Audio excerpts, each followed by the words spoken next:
I'm going to show you how I turn my sawmill shipping crate into a kiln. It's not necessarily designed to dry the wood out, although it probably will a little bit, but it's more of like a bug kill, larva kill type scenario. Basically, when you have wood sitting out for a while out in the elements before you cut it up, you're going to get a lot of bugs in the bark, and they'll get into the down into the wood sometimes, and even after you cut wood, you can get the powder post beetles. And I've had a problem with that before I decided to do the kiln, and that's why I ended up doing this project. So basically, I had the shipping crate from my sawmill. So you can see the green, the green metal. And I decided that's about the right size for most of my projects. So basically what I did is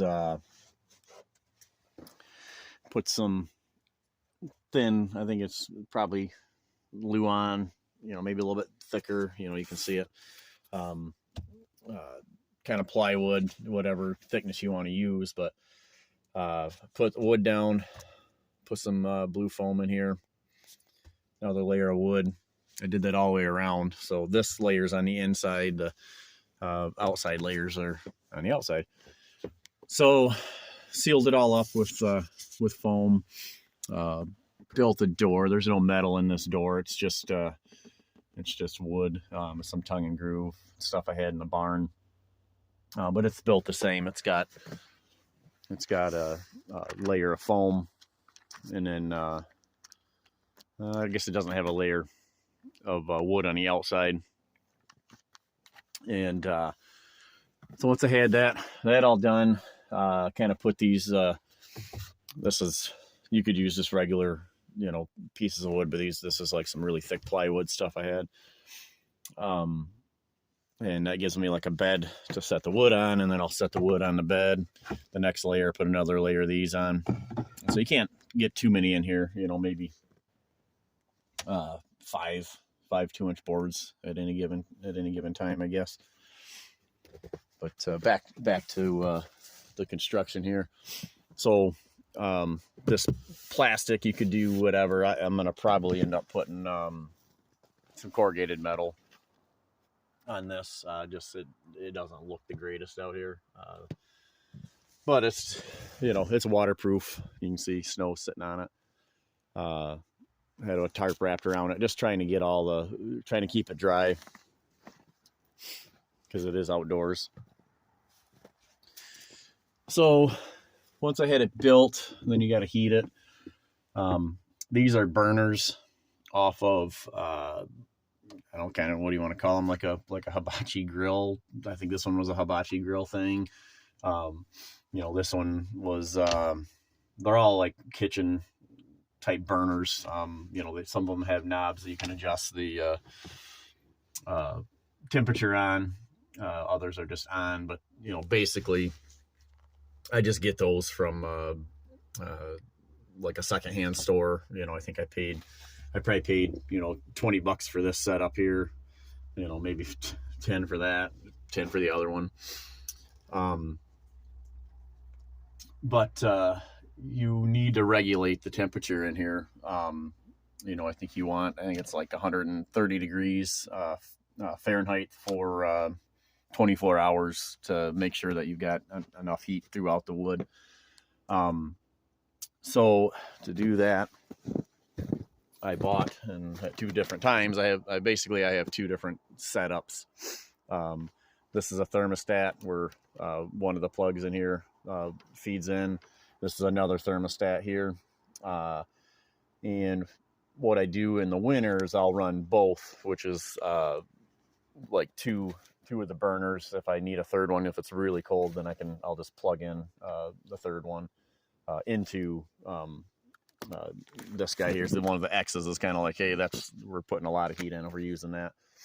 So it's a little bit sloppy out here, but it's not, I could clean it up, I guess, but not on my top priority list. And then one time when I was heating, I had a fan, a plastic fan, and I had the wrong stuff set up. I think I was running all 3 burners or 2 and thought I was running 1. But anyway, this burner here was on, and you can see it's a little toasty up here and kind of, melty in here. I almost burnt this thing down because the air wasn't circulating, and it was hotter than what I intended on it being too. So what happened is the fan got too hot and melted. The fan melted inside of here. So to eliminate that this time, I just bought a cheap, metal fan, I guess, aluminum, whatever.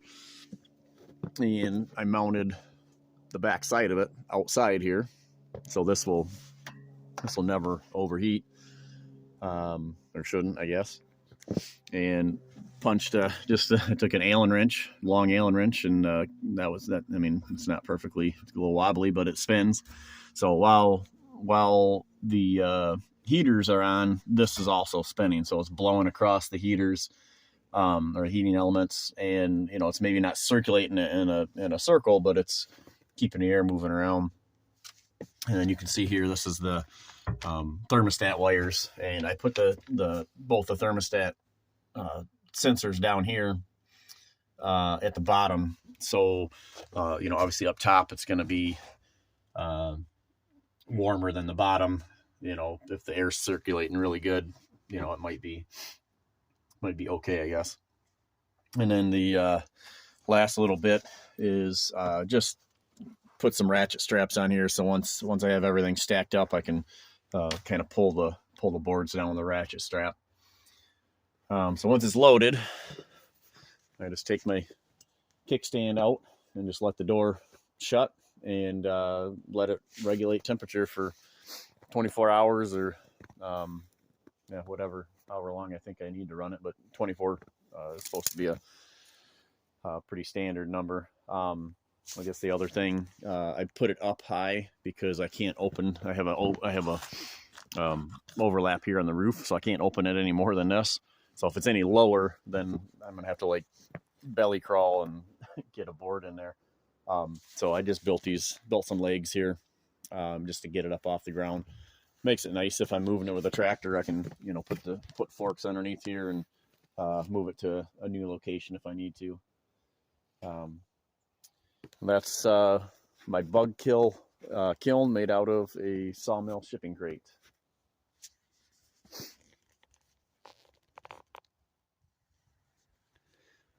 So I got 4, they're probably about 1.75 inch pieces of walnut in here. You can see I got them strapped down, spaced out. If I had more of these spacers, I probably would support them in the middle. I only have 1 left here, so maybe I need to make some more. But plenty of gap between the wood and the burner. About the same height here as from here to the ceiling. Just trying to create enough space. I'm not gonna burn this thing down, hopefully. And like I said before, I did test that theory out by almost burning it down. You can actually see the when I ran the wire holder, staples, whatever you want to call them, this white candle wax looking stuff is actually what's left of the original ones, because all the wires were hanging down because I melted all of them. So that was a close call. But this is the bug kiln, bug kill kiln with wood in it, and you can see that's about the max for how many boards you can get in here at any given time. Maybe 1 more, but you might be pushing it.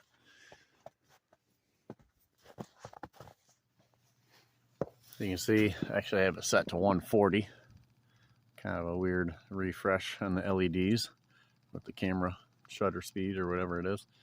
So 140 is what I'm trying to hold the temp to. So once this number hits 140, or maybe it's 142 or something, probably 140, then it actually shuts the heating off and then allows it to drop a certain amount, and then it kicks it back on. So that's how you prevent burning your kiln down. And you can see I got the fans kicked on here. So, you know, maybe not the safest having the blades exposed, but I think I can be responsible enough to not stick my neck on that. So then after I shut it, these heating elements. So right now this was the only one that's on. If I come out later and I see that the temperature is not getting up to where it needs to be, I can turn on one of these other ones, which have, these ones have 2 plugged in. So what I would do is probably unplug one of these first. So then it's just 2 burners, and try to hold temperature that way. But I have the ability, if it's really, really cold, I can have all 3 burners running, which I've not had to do yet.